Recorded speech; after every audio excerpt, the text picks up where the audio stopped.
प्यारे बच्चों, good morning. कैसे हैं आप? आई होप सभी अच्छे होंगे। आशा करता हूँ जो क्लासें आपको उपलब्ध कराई जा रही हैं उन क्लासों को आप भली भांति देख रहे होंगे। चलिए समय व्यर्थ ना करते हुए अपनी विषय वस्तु को प्रारंभ करते हैं।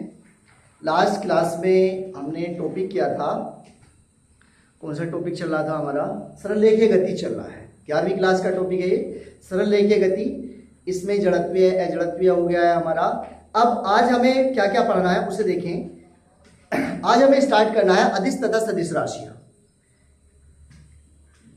एक चैप्टर को समझने के लिए कम से कम आपको उसकी सारी क्लासेस देखनी पड़ेंगी, तभी आपको वो समझ आएगा। अभी इस चैप्टर में 2 क्लास ही हुई हैं इससे पहले, आज इसकी तीसरी क्लास है, तो इन क्लासों को देखते रहे। ठीक, चलिए स्टार्ट करते हैं। जहां पे लास्ट क्लास छोड़ी थी उससे आगे का टॉपिक है हमारा अदिश तथा सदिश राशियां। अदिश राशियां क्या होती हैं, सदिश राशियां क्या होती हैं? देखिए, अदिश राशियां क्या होती हैं? वे भौतिक राशियां जिन्हें प्रदर्शित करने के लिए, व्यक्त करने के लिए केवल परिमाण की आवश्यकता होती है, दिशा की आवश्यकता नहीं होती, अदिश राशियां कहलाती हैं। वे भौतिक राशियां जिन्हें प्रदर्शित करने के लिए केवल परिमाण की आवश्यकता होती है, दिशा की आवश्यकता नहीं होती है, अदिश राशियां कहलाती हैं। जैसे द्रव्यमान हो गया, समय हो गई, ऊर्जा हो गई, ये कैसी राशि है हमारी? ये हमारी अदिश राशियां है। परिमाण तो समझते हैं, किसी भौतिक राशि का संख्यात्मक मान उसका परिमाण कहलाता है। किसी भौतिक राशि का संख्यात्मक मान उसका परिमाण कहलाता है। ठीक, अब केवल किसकी आवश्यकता होगी? केवल परिमाण की आवश्यकता होगी, तो क्या कहलाएगी? अदिश राशि कहलाएगी। क्लियर? नेक्स्ट, सदिश राशियां। वे भौतिक राशियां जिन्हें प्रदर्शित करने के लिए परिमाण के साथ साथ दिशा की भी आवश्यकता होती है। दिशा की भी आवश्यकता होती है, क्या कहलाती है? हमारी सदिश राशियां कहलाती है। जैसे क्या हो गया हमारा? वेग हो गया, त्वरण हो गई, क्या हो गया?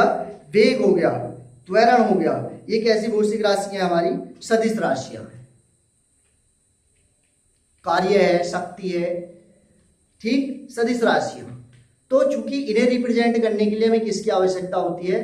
समय के साथ साथ दिशा की भी आवश्यकता होती है। अब अदिश के ऊपर हम वेक्टर नहीं लगाते हैं। जो सदिश भौतिक राशियां होती हैं उनके ऊपर क्या रिप्रेजेंट करते हैं? उन्हें हम इस तरीके से उनके ऊपर वेक्टर से रिप्रेजेंट करते हैं। इससे वेक्टर लगा देते हैं उसके ऊपर, इसे वेक्टर कहते हैं, हिंदी में सदिश कहते हैं। स्केलर क्वांटिटी और वेक्टर क्वांटिटी आती है। स्केलर अदिश को कहते हैं और वेक्टर क्वांटिटी हम सदिश को कहते हैं। क्लियर? नेक्स्ट, इसके आगे है छोटी छोटी डेफिनेशंस हैं। देखिए, ये डेफिनेशंस एग्जाम में आती तो है नहीं, लेकिन साइंस पढ़ने के लिए आपको इन डेफिनेशंस का पता होना बहुत जरूरी है। अब पहले डेफिनेशन आती है दूरी की। दूरी किसे कहते हैं? आपसे सिंपली कोई पूछ ले दूरी क्या है, मैं बताओ, बताया नहीं जाता है, तो आपको पता होना चाहिए दूरी किसे कहते हैं। देखिए, किसी गतिशील वस्तु द्वारा तय की गई, किसी भी दिशा में तय की गई लंबाई दूरी कहलाती है। कोई वस्तु है, गति कर रही है, किधर भी गति कर रही है, एनीबॉडी किधर भी गति कर रही है, तो किसी गतिशील वस्तु द्वारा दिए गए समय में तय की गई लंबाई क्या कहलाती है? उसकी दूरी कहलाती है। उसके द्वारा तय की गई दूरी कहलाती है। किससे प्रदर्शित करते हैं? एल से प्रदर्शित करते हैं। मात्रक क्या होता है दूरी को मेजर करने का? मीटर होता है। क्या मात्रक होता है? मीटर। क्लियर? नेक्स्ट, विस्थापन। 2 बिंदुओं के बीच की न्यूनतम दूरी को क्या कहते हैं? हम विस्थापन कहते हैं। A, B, C। क्लियर? अब ये 4 हो गया, ये 5 हो गया, ये 5 × 5 = 25, 4 × 4 = 16।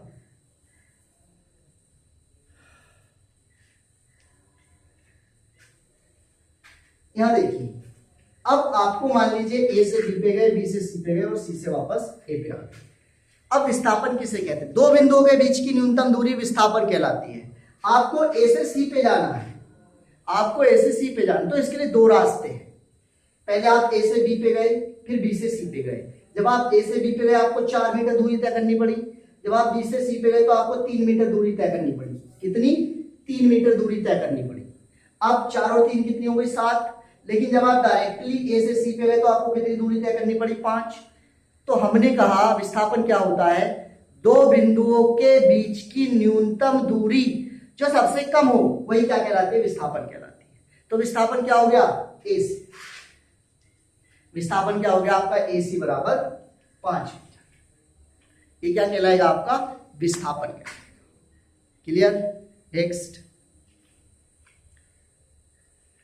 अब गति किसे कहते हैं? यदि कोई वस्तु समय के साथ अपना स्थान परिवर्तित कर रही है तो वह वस्तु गतिज अवस्था में कहलाती है। यदि कोई वस्तु समय के साथ अपना स्थान परिवर्तित करती है तो वह वस्तु किस में कहलाती है? गतिज अवस्था में कहलाती है। क्लियर? अब वस्तु की गति से संबंधित 4-5 डेफिनेशन आती है। हम ये वेग में भी पढ़ेंगे, ये त्वरण में भी पढ़ेंगे, ये चाल में भी पढ़ेंगे। क्लियर? तो इसलिए ध्यान से देखें, वस्तुओं की गति से संबंधित मुख्य डेफिनेशंस सब में यही आएगी, वेग में भी, त्वरण में भी, चाल में भी। ठीक? तो इसलिए ध्यान से पढ़ें। अब एक समान गति क्या होती है और असमान गति क्या होती है? एक समान गति, यदि कोई वस्तु समान समयांतरालों में समान दूरी तय करती है तो उसकी गति कैसी कहलाती है? एक समान गति कहलाती है। जैसे मान लीजिए आपको यहां से ए से लेके बी पे जाना है। अब इसे मैंने ए से बी पे जाना है। अब ए से बी को मैंने 3 पार्ट्स में डिवाइड कर दिया। यहां से यहां तक का समय कितना? 3 सेकंड। यहां से यहां तक का समय कितना? 3 सेकंड। यहां से यहां तक का समय कितना?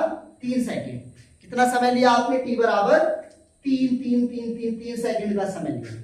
यहां से यहां तक जाने में, यहां से यहां तक जाने में, यहां से यहां तक।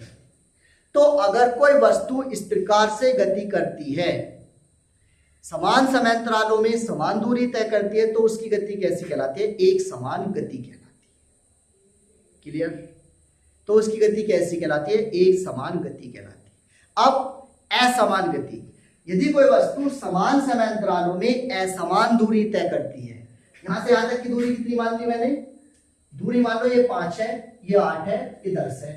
तो समय तो हमारा समान है, लेकिन दूरी कैसी? असमान है। तो अगर कोई वस्तु इस प्रकार से गति करती है तो उसकी गति कैसी कहलाती है? असमान गति कहलाती है। यदि कोई वस्तु समान समयांतरालों में असमान दूरी तय करती है तो उसकी गति क्या कहलाती है? असमान गति कहलाती है। क्लियर? नेक्स्ट, चाल किसे कहते हैं? चाल किसे कहते हैं?